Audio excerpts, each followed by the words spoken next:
Friends, അസ്സലാമു അലൈക്കും. Welcome to my channel babies kitchen. ഇന്ന് വളരെ എളുപ്പത്തിൽ ഹെൽത്തി ആയിട്ട് ഉണ്ടാക്കാൻ പറ്റുന്ന ഒരു ചെറുപയർ പായസത്തിൻ്റെ റെസിപ്പിയാണ് ഞാൻ ഇന്ന് കാണിക്കുന്നത്. അതും തേങ്ങാപ്പാലിൽ മാത്രമാണ് ഞാൻ ഈ പായസം തയ്യാറാക്കുന്നത്.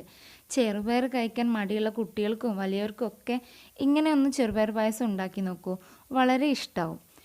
വീഡിയോയിലേക്ക് പോകുന്നതിന് മുമ്പായി ഈ ചാനൽ നിങ്ങൾ ആദ്യമായിട്ടാണ് കാണുന്നതെങ്കിൽ തീർച്ചയായും ഒന്ന് സബ്സ്ക്രൈബ് ചെയ്യുക. സബ്സ്ക്രൈബ് ചെയ്തതിന് ശേഷം അതിൻ്റെ തൊട്ടടുത്ത് കാണുന്ന ബെല്ലൈക്കൺ കൂടെ ഒന്ന് അമർത്തുക. അപ്പോൾ ഞാൻ അപ്ലോഡ് ചെയ്യുന്ന വീഡിയോസ് നിങ്ങൾക്ക് പെട്ടെന്ന് നോട്ടിഫിക്കേഷൻ വരുന്നതായിരിക്കും. ഇത് ഞാനൊരു 4 മണിക്കൂർ മുന്നേ വെള്ളത്തിൽ കുതിർത്തി വച്ചിരുന്ന 1/2 കിലോ ചെറുപയറാണ്. ഇപ്പോൾ നന്നായിട്ട് കുതിർന്ന് വന്നിട്ടുണ്ട്. അതിലെ വെള്ളമൊക്കെ മാറ്റി കഴുകി വൃത്തിയാക്കി വച്ചിരിക്കുന്നതാണ് ഇത്.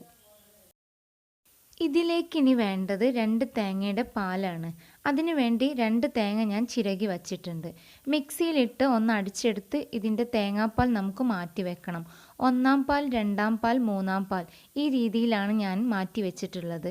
3 പാത്രത്തിലായിട്ട് നമുക്കിത് മാറ്റി വെക്കണം. ഇനി ഞാൻ ഇതിലേക്ക് എടുക്കുന്നത് ഒരു 13 ഏലക്കായ. നിങ്ങളെടുക്കുന്ന ചെറുപയറിൻ്റെ അളവിനനുസരിച്ച് ഇതിലെടുക്കുന്ന സാധനങ്ങളുടെ അളവുകളും കുറച്ച് കൊടുക്കാം. 2 ടീസ്പൂൺ അരിപ്പൊടി, ചെറിയ ഉള്ളി ഒരു 6 എണ്ണം ചെറുതായിട്ട് അരിഞ്ഞത്, നല്ല ജീരകം ഒരു 1.5 ടീസ്പൂൺ, ശർക്കര 1/2 കിലോ ആണ് ഞാൻ എടുത്തിരിക്കുന്നത്. പിന്നെ തേങ്ങയുടെ കഷ്ണം ചെറുതാക്കി അരിഞ്ഞത്, ഉണങ്ങിയ തേങ്ങയുടെ കഷ്ണമാണ് നല്ലത്. ഇതാണ് ഞാൻ എടുത്തിരിക്കുന്ന തേങ്ങയുടെ 1-ാം പാലും 2-ാം പാലും. 3-ാം പാലും ഞാൻ എടുത്തിട്ടുണ്ട്, അത് ഞാൻ പിന്നെ കാണിക്കാം. ആദ്യം നമുക്ക് ചെറുപയർ കുക്കറിൽ ഒരു 4 വിസിലടിച്ച് വേവിച്ചെടുക്കണം. അതിനുവേണ്ടി ഞാനൊരു കുക്കർ എടുത്തിട്ടുണ്ട്. ഇനി ഇതിലേക്ക് ഞാൻ ചെറുപയർ ഇട്ട് കൊടുക്കുകയാണ്. ഇപ്പോഴാണ് ഞാൻ തേങ്ങയുടെ 3-ാം പാൽ ഉപയോഗിക്കുന്ന സമയം. ഈ ചെറുപയർ ഒന്ന് വേവിച്ചെടുക്കാൻ നമ്മൾ എന്തായാലും വെള്ളം ഒഴിക്കണം. അതിന് പകരമാണ് ഞാൻ 3-ാം പാൽ ഇതിലേക്ക് ഒഴിച്ച് ചെറുപയർ വേവിച്ചെടുക്കാൻ പോകുന്നത്. ചെറുപയറിൻ്റെ മുകളിൽ നിൽക്കുന്ന വിധം 3-ാം പാൽ ഞാൻ ഒഴിച്ചു കൊടുത്തിട്ടുണ്ട്. ഇതിലേക്കാണ് നമ്മൾ എടുത്തു വച്ചിരിക്കുന്ന ഏലക്കായ ഒന്ന് ചതച്ചിട്ട് ഇട്ട് കൊടുക്കുന്നത്. 4 വിസിൽ വന്നതിന് ശേഷം നമുക്ക് ഫ്ലെയിം ഓഫ് ചെയ്തിടാം. ഈ സമയം ഒരു പാൻ വെച്ച് നന്നായി ചൂടായതിനു ശേഷം എടുത്തു വച്ചിരിക്കുന്ന നല്ല ജീരകം ഇട്ട് കൊടുത്ത് നന്നായിട്ട് ചൂടാക്കിയെടുക്കാം. നല്ല ജീരകം നമുക്ക് പൊടിച്ചെടുക്കാനുള്ളതാണ്. അതുകൊണ്ട് കരിഞ്ഞു പോവാതെ നല്ല രീതിയിൽ ചൂടായി വരണം. എന്നിട്ട് ഇത് ചൂടോട് കൂടി തന്നെ നമുക്ക് പൊടിച്ചെടുക്കണം. ഇപ്പോൾ നന്നായി ചൂടായിട്ടുണ്ട്. ഇനി ഞാൻ ഈ ചൂടോട് കൂടി തന്നെ പൊടിച്ചെടുക്കുകയാണ്. ഞാനൊരു ചെറിയ അമ്മിക്കല്ലിലിട്ടാണ് ഇത് പൊടിച്ചെടുക്കുന്നത്. ഈ പൊടിക്ക് നല്ലൊരു സ്മെല്ലാട്ടോ. അതുകൊണ്ട് തന്നെ നേരത്തെ പൊടിച്ചെടുക്കുകയാണെങ്കിൽ അതിൻ്റെ മണമൊന്നും പോവാതിരിക്കാൻ നല്ലൊരു ഡബ്ബയിൽ അടച്ചു വെക്കുക. അപ്പോൾ നമ്മുടെ ചെറുപയറൊക്കെ നല്ല പാകമായ വേവിൽ തന്നെ വന്നിട്ടുണ്ട്. ഇനി നമുക്കിതിലേക്ക് ശർക്കര ഇട്ട് കൊടുക്കാം. ഞാൻ 1/2 കിലോ ശർക്കരയാണ് എടുത്തിരിക്കുന്നത്. അത് മുഴുവനും ഞാൻ ഇതിലിട്ടിട്ടുണ്ട്. അപ്പോഴാണ് എനിക്ക് മധുരം കറക്റ്റായിട്ട് കിട്ടിയത്.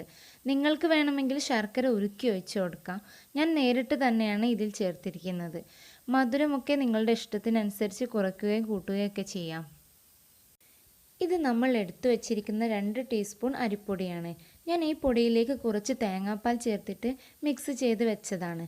കുറച്ച് വെള്ളത്തിൽ പൊടി ചേർത്തിട്ട് മിക്സ് ചെയ്താലും മതി. പക്ഷേ ചൂടുവെള്ളത്തിൽ മിക്സ് ചെയ്യരുത്, അത് കട്ടയായി പോവും.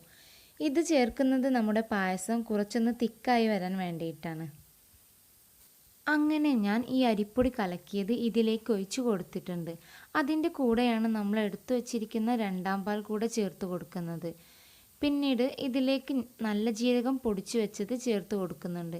നല്ല ജീരകത്തിൻ്റെ പൊടി ചേർത്തതിന് ശേഷം അതെല്ലാം നന്നായിട്ടൊന്ന് മിക്സ് ചെയ്തെടുക്കണം. ഇതിലേക്ക് ഞാൻ ഒരു 1/4 ടീസ്പൂൺ ഉപ്പ് ചേർത്തിട്ടുണ്ട്. അത് കാണിക്കാൻ വിട്ടുപോയതാണ്. മധുരമൊക്കെ ഒന്ന് ബാലൻസ് ആവാൻ വേണ്ടിയിട്ടാണ് ഉപ്പ് ചേർക്കുന്നത്. എന്നിട്ട് ഇതെല്ലാം നന്നായിട്ടൊന്ന് തിളപ്പിച്ചെടുക്കണം. ഇനിയാണ് നമ്മൾ ആദ്യം എടുത്തു വച്ചിരിക്കുന്ന 1-ാം പാൽ ചേർക്കാൻ പോകുന്നത്. 1-ാം പാൽ ചേർത്തതിന് ശേഷം നന്നായിട്ടൊന്ന് മിക്സ് ചെയ്യുക. മിക്സ് ചെയ്തിട്ട് ഫ്ലെയിം ഒന്ന് കൂട്ടി വെച്ച് ഒന്ന് തുള്ളിച്ചെടുക്കാം. അല്ലാതെ ഒരുപാട് തിളപ്പിച്ചെടുക്കാൻ നിൽക്കരുത്. ഇപ്പോൾ പായസം ചെറുതായിട്ട് തുള്ളി വരാൻ തുടങ്ങിയിട്ടുണ്ട്. ഇനി നമുക്കിത് ഫ്ലെയിം ഓഫ് ചെയ്ത് ഇറക്കി വെക്കാം. ഇനി നമുക്കിതൊന്ന് വറവിട്ടെടുക്കണം. അതിനു വേണ്ടി ഞാനൊരു പാത്രം വെച്ച് അതിലേക്ക് 2 ടേബിൾ സ്പൂൺ നെയ്യ് ചേർത്ത് കൊടുത്തിട്ടുണ്ട്. നെയ്യ് ചൂടായി വരുമ്പോൾ അരിഞ്ഞു വെച്ച് ചെറിയ ഉള്ളിയും ചേർത്ത് കൊടുക്കാം. അതൊന്ന് ബ്രൗൺ കളറായി വരാൻ തുടങ്ങുമ്പോൾ തേങ്ങാ കഷ്ണവും ചേർക്കാം. രണ്ടും ബ്രൗൺ കളറായാൽ നമുക്ക് പായസത്തിലോട്ട് ഒഴിച്ച് നന്നായിട്ട് മിക്സ് ചെയ്തെടുക്കാം. അപ്പോൾ നമ്മുടെ തേങ്ങാപ്പാലിൽ ഉണ്ടാക്കിയ വളരെ ടേസ്റ്റി ആയിട്ടുള്ള ചെറുപയർ പായസം ഇവിടെ റെഡി ആയിട്ടുണ്ട്. നിങ്ങളെല്ലാവരും ട്രൈ ചെയ്യണം. ഓക്കെ ഫ്രണ്ട്സ്, ഇൻഷാല്ല നെക്സ്റ്റ് വീഡിയോയിൽ കാണുന്നത് വരെ ബൈ.